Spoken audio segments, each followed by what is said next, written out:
खबर सिद्धार्थनगर से है, जहां चाचा और भतीजे में जल्दी ही होगा गठबंधन और सीटों का भी तालमेल होगा।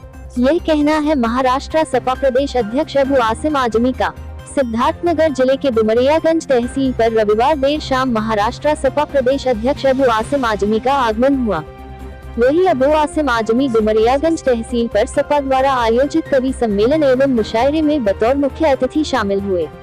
अबू आसिम आजमी का जिले की सीमा पर समाजवादी नेता इंजीनियर रामफेर यादव ने सैकड़ों मोटरसाइकिल सवारों के साथ स्वागत किया। मुशायरे में शामिल होने से पहले मुंबई सपा प्रदेश अध्यक्ष ने इंजीनियर रामफेर यादव के आवास पर एक भव्य कार्यक्रम में जिले के सपा पदाधिकारियों और कार्यकर्ताओं के साथ मुलाकात की। इस मौके पर सपा के कार्यकर्ता काफी उत्साहित दिखे और देर रात लंबे काफिले के साथ अबू आसिम का काफिला मुशायरा स्थल पर पहुंचा। इस मौके पर अबू आसिम आजमी ने कहा कि उत्तर प्रदेश में सपा की लहर है। इस बार प्रदेश में अखिलेश यादव के नेतृत्व में सपा की सरकार बनेगी।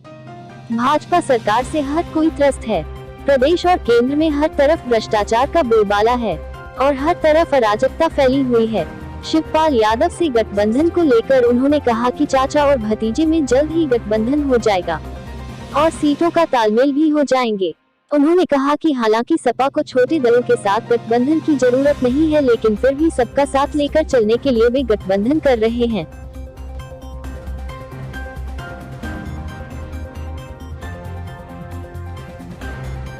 अब तक ज़ाहिर है यूपी के जो विधानसभा चुनाव है इसकी उल्टी गिनती शुरू हो चुकी है।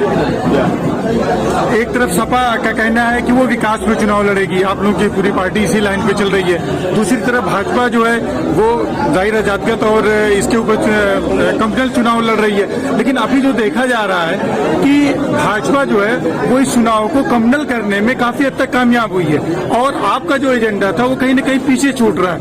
ऐसा क्यों हो रहा है? फिर आप क्या करें? लेकिन अंधेर नहीं है। लोग जज्बात में धर्म के नाम पर थोड़ा बहस जरूर जाते हैं, लेकिन बहुत देर तक नहीं। लोगों अब जिनको उन्होंने कहा था कि हम 2 करोड़ लोगों को इस देश में हर साल नौकरी देंगे, मैं उनसे पूछता हूँ कि आज अगर रेलवे बिक रहा है तो उसमें 2% मुसलमान है, 98% हिंदू भाई काम करता है। ये जो कम्युनल कर रहे हैं मंदिर मस्जिद के नाम पर, ये 98% हिंदुओं की नौकरियां जो सरकारी नौकरी थी उसे खत्म करके, रिजर्वेशन खत्म करके उनको बर्बाद कर रहे हैं। अरे सरकारी नौकरी में आदमी 8 घंटे में 6 घंटे काम करा निकल जाता था, 12 घंटे काम करने पड़ेंगे, तनख्वाह कम मिलेगी। इसी तरह एयर इंडिया बिक रहा है, एयर इंडिया में 1% मुसलमान है, 98% हिंदू भाई काम करता है, 99% हिंदुओं की नौकरी जाएगी। तो ये कम्युनल जो कर रहे हैं ना, इन भाइयों की हम आंख खोलने आए हैं। फिर संभालो, अगर गंगा और जमुना में लाशें बह रही थी तो मुसलमान की नहीं बह रही थी, हमारे हिंदू भाइयों की बह रही थी। जो हिंदुत्व का दावा दे करके हिंदुओं के संरक्षण बनते हैं, उन्हीं की लाशें बह रही थी, तो उनकी आंखें खुल रही है। महंगाई बढ़ गई है, सबके लिए बढ़ी, खाली एक कौम के लिए नहीं बढ़ी है। और जो भी सरकार चलाने में धर्म का नाम रहे, समझा वो बहुत बेकार लोगों के हाथ में सरकार है। और जो लोग डेवलपमेंट की बात करते हैं, समझो वो अच्छे लोगों के हाथ में सरकार है। तो अब जो है ये पाप का धारा भर चुका है, उल्टी गिनती शुरू हो चुकी है। मैं समझता हूं कि अब बीजेपी को कोई वोट नहीं देगा। जो लोग बीजेपी का नाम लेकर बहुत अपनी जान देने को तैयार थे, वो बीजेपी की अब बात सुनने को तैयार नहीं। जी, चुनाव जाहिर है अलायंस की जहां तक बात है, डेली किसी न किसी से अलायंस मतलब कुछ न कुछ हो रहा है सपा का।